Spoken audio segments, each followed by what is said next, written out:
Assalamualaikum warahmatullahi wabarakatuh. Nama saya Nurul Hikmah, NIM 7211419139.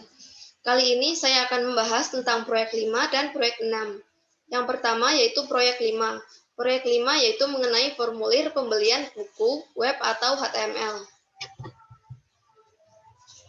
Membuat formulir. Yang dibutuhkan untuk membuat formulir yaitu yang pertama, file text, di mana pengguna mengetikkan baris data. Yang kedua, menu drop-down, digunakan untuk mengombinasikan jawaban yang akan ditanyakan dalam tempat kecil di halaman web. Yang ketiga, tombol radio, menampilkan semua pilihan kepada pengguna dalam satu tampilan. Yang keempat, checkbox, serupa dengan tombol radio, tetapi penggunanya dapat memilih satu pilihan atau lebih. Selanjutnya, kotak teks digunakan untuk mengisi kolom komentar. Untuk membuat formulir juga diperlukan tag. Tag yaitu suatu perintah yang akan dibaca oleh web browser. Selanjutnya, langkah-langkah membuat formulir pembelian buku web atau HTML. Yang pertama, klik icon Start. Yang kedua, kemudian pilih Notepad. Setelah muncul tampilan seperti gambar di samping, maka langkah selanjutnya adalah memasukkan kode HTML. Langkah selanjutnya membuat judul formulir dengan memasukkan kode HTML. Kode yang dimasukkan untuk membuat judul yaitu seperti yang ditunjukkan pada gambar. Maka tampilan hasilnya akan seperti ini. Dengan judul Book Purchase Form. Langkah selanjutnya membuat kolom nama dan alamat email. Untuk membuat kolom, kode HTML yang perlu dimasukkan yaitu seperti pada gambar yang dilingkari dengan garis merah. Selanjutnya, kolom yang telah dibuat tadi hasilnya akan seperti ini. Langkah selanjutnya membuat menu drop-down. Untuk membuat menu drop-down, kode yang dimasukkan yaitu seperti pada gambar yang dilingkari dengan garis merah. Selanjutnya, hasil dari drop-down yang telah dengan memasukkan kode-kode HTML tadi yaitu hasilnya seperti ini. Selanjutnya, langkah membuat tombol radio. Untuk membuat tombol radio, diperlukan kode HTML, yaitu seperti pada gambar yang telah dilingkari oleh garis merah. Selanjutnya, tampilan dari tombol radio yaitu seperti ini. What type of book do you prefer? Yaitu dengan pilihan use atau new. Selanjutnya membuat checkbox. Untuk membuat checkbox yaitu dengan memasukkan kode HTML seperti pada gambar. Maka hasilnya akan menjadi seperti ini. Untuk checkbox dapat memilih satu pilihan atau lebih. Selanjutnya membuat text area. Untuk membuat text area yaitu memasukkan kode HTML seperti pada gambar dengan lingkaran garis merah. Hasil berikut adalah hasilnya. Selanjutnya menginput, submit, and reset. Yaitu yang pertama memasukkan kode HTML untuk menginput, submit, dan reset seperti pada gambar. Selanjutnya hasilnya akan menjadi seperti ini. Reset value dan submit value to be processed. Dari langkah-langkah yang telah dikerjakan sebelumnya, maka akan menghasilkan tampilan berikut ini dalam tampilan Notepad.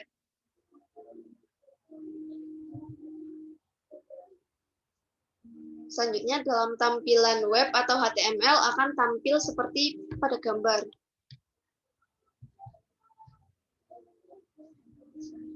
Selanjutnya menyimpan dokumen sebagai file HTML. Masukkan nama file seperti book.htm untuk proyek yang Anda kerjakan, tetapi tanpa tanda kutip. Jenis file yang dipilih yaitu save as type haruslah all file. Sebagai jenis file, maka halaman web bisa jadi tidak akan bekerja. Dan lebih buruk lagi, ekstensi txt akan ditambahkan pada akhir nama file Anda. Berikut adalah langkah-langkah menyimpan file Notepad menjadi HTML dokumen. Yaitu klik menu File, kemudian pilih Save As. Selanjutnya ketik book HTML. Selanjutnya pada Save As Type, pilih All File. Selanjutnya akan tampil seperti ini, yang merupakan contoh file HTML atau web. Selanjutnya melihat halaman web. Setelah halaman web disimpan, langkah selanjutnya adalah kita harus memeriksa apakah halaman tersebut bekerja dengan baik. Berikut langkah-langkahnya. Yang pertama, bukalah browser web.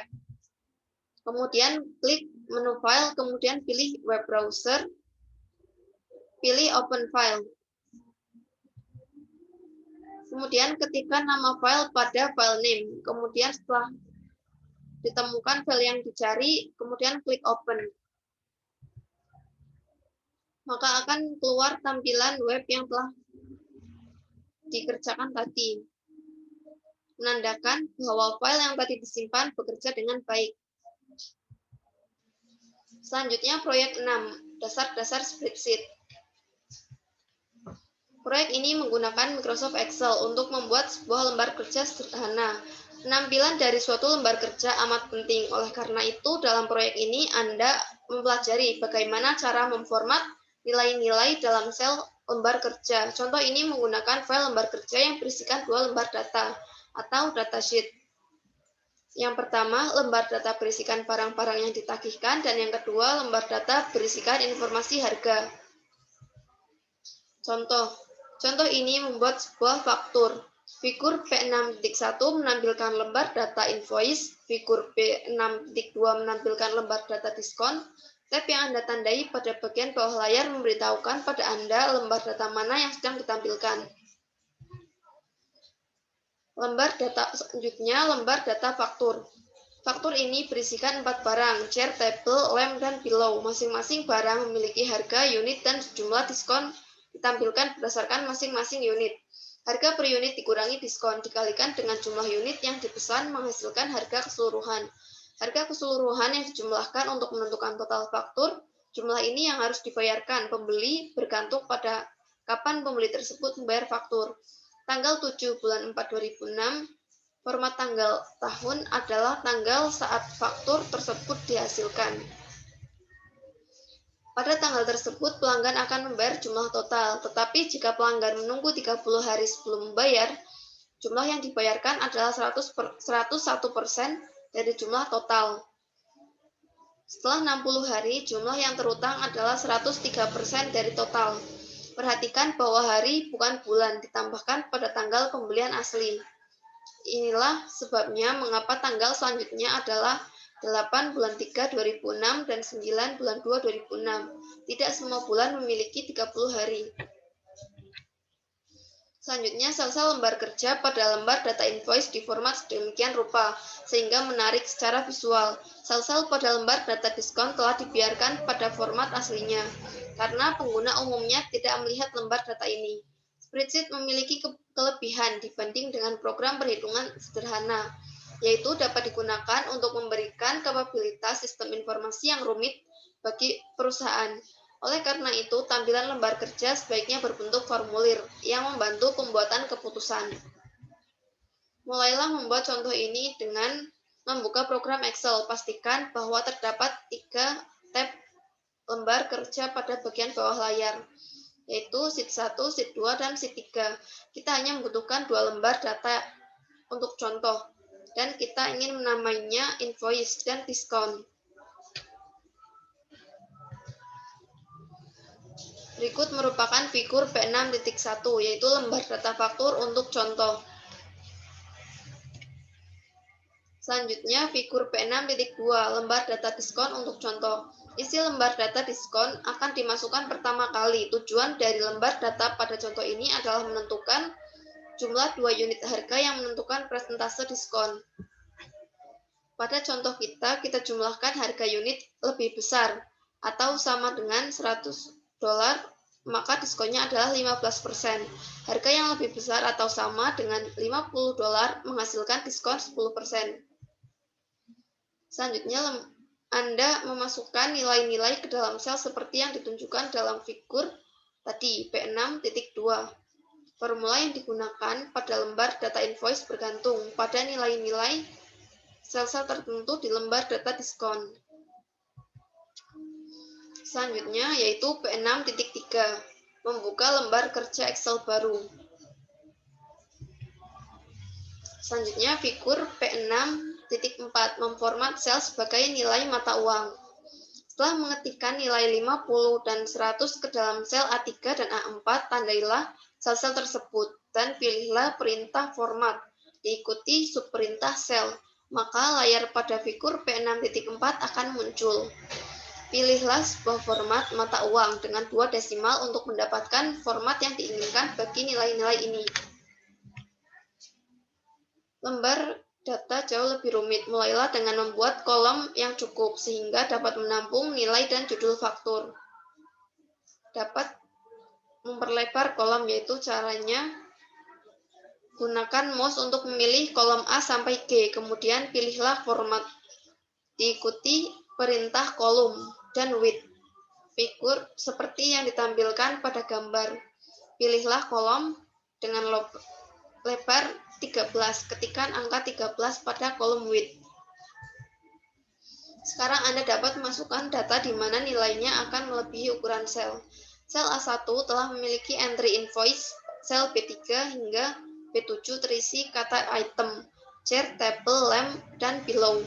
Harga satuan juga dimasukkan. Lewati kolom D, nilai-nilai akan dihitung kemudian. Masukkan unit ke dalam sel E3 hingga E7. Masukkan kata diskon dalam sel D3 dan expected price dalam sel F3. Masukkan masing-masing total, amount due, dan date dalam sel G8, F10, dan G10. Selanjutnya, figur P6.6, format sel sehingga terletak di tengah. Kita ingin meletakkan teks di tengah. Sorot keseluruhan area dengan mengklik mouse pada sel A1, kemudian sambil memegang mouse tariklah kursor hingga sel G13. Lepaskan mouse dan pilihlah format, diikuti subperintah sel. Pilihlah tab penjajaran atau alignment, maka akan tampil seperti pada gambar. Kemudian pilih center. Selanjutnya figur P6.7, yaitu formula untuk menghitung diskon, seperti yang ditunjukkan pada gambar.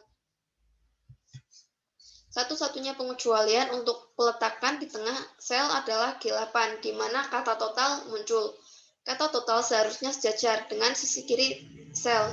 Dengan menggunakan figur P6.4 sebagai panduan, formatlah C4 hingga C7 sebagai field mata uang dengan 2 desimal. Formatlah sel D4 hingga D7 sebagai presentase tanpa desimal. Jumlah total dan nilai pada amount due harus berbentuk mata uang dengan 2 desimal. Diskon yang diberikan tergantung pada harga satuan, dan nilai pada lembar data diskon ini adalah formula bersyarat yang mengharuskan pernyataan if untuk menghasilkan suatu nilai. Pernyataan if lebih rumit. Jika karena perbandingan tidak benar, kita akan melakukan perbandingan yang kedua dengan kata lain pernyataan if yang kedua. Figur P6.7 menunjukkan pernyataan if untuk sel D4.